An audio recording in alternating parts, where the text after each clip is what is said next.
कर्नाटकात काँग्रेसनं भाजपचा धुव्वा उडवत एक हाती सत्ता मिळवली आहे। आता तिथे काँग्रेस नेत्यांमध्ये मुख्यमंत्रीपदाची शर्यत लागली आहे।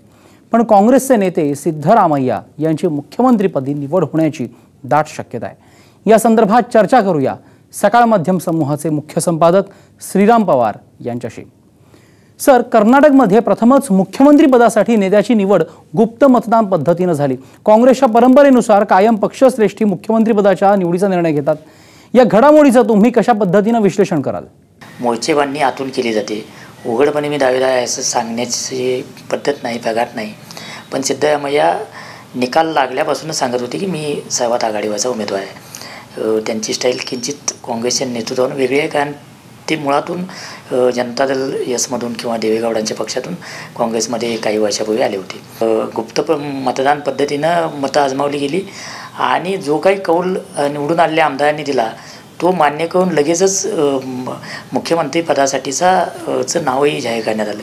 हे थोडंसं नेहमीच्या पद्धतीपेक्षा वेगळं आहे, पण यामधून काही काँग्रेस लोकशाहीवादी परंपरेकडे निघाला आहे आणि हायकमांडची पकड सुटली असा घाईघाईनं निष्कर्ष काढायचं काही कारण नाही आहे। कर्नाटकमध्ये मुख्यमंत्रीपदासाठी काँग्रेस नेत्यांमध्ये अनेक जणांनी मोर्चेबांधणी केली होती।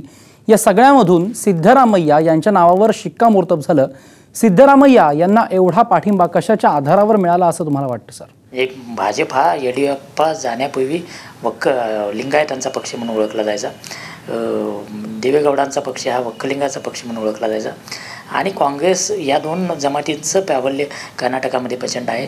32-35% वाटा कर्नाटकच्या मतदारांमध्ये या समाजांचा आहे। त्यांचा प्रभाव राजकारणावर निश्चितपणे असतो। सिद्धरामय्या यांची निवड करताना मागासवर्गीय समाज आणि त्यातला कोळबा ज्या जमातीचं सिद्धरामय्या प्रतिनिधित्व करतात तो या समाजांमध्ये 8% आहे आणि सगळा मागासवर्गीय समाज जवळपास 23% आहे। या जातीय समीकरणांचा विचारसुद्धा झाला असण्याची शक्यता आहे। किंबहुना तो अशा प्रकारचे मुख्यमंत्रीपदासाठी निवड करताना तो अनिवार्य पण असतो। त्याही दृष्टिकोनातून सिद्धरामय्या यांची निवड झाली असण्याची शक्यता आहे। काँग्रेसचे युवराज राहुल गांधी यांनी कर्नाटकमध्ये जोरदार प्रचार केला आहे। आता कर्नाटकमध्ये काँग्रेसला यश आल्यानं आगामी निवडणुकांमध्ये काँग्रेस राहुल गांधींचा याच सक्सेस कार्डचा आधार घेईल असं वाटतं का?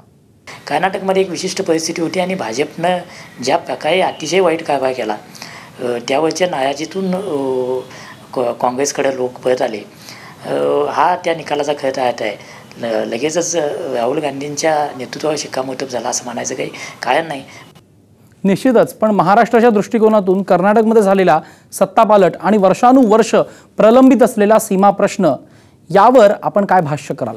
सीमा प्रश्न आता सर्वोच्च न्यायालयात गेलेला आहे आणि सर्वोच्च न्यायालयात प्रश्न असताना कर्नाटकमध्ये सरकार कुणाचंही आलं, भाजपचं आलं, काँग्रेसचं आलं किंवा आणखी कुणाचंही आलं, आता काँग्रेस आलेलंच आहे, तर ते काही लगेचच सीमा प्रश्नावर काही सकारात्मक भूमिका घेईल अशी शक्यता नाही।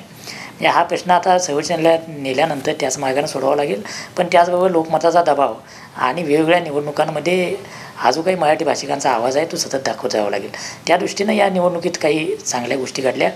एकीकरण समितीच्या उमेदवाराचा पराभव केवळ फाटाफुटीमुळं मराठी भाषिकांमधल्या गद्दारीमुळं झाला अशी जी काही बेळगावमधली भावना आहे त्याची पण दखल मराठी भाषिकांनी आणि तिथल्या नेतृत्वानं घ्यायला पाहिजे आणि तरच मराठी भाषिकांची एकी तिथं टिकेल एवढा या निकालाचा अर्थ आहे।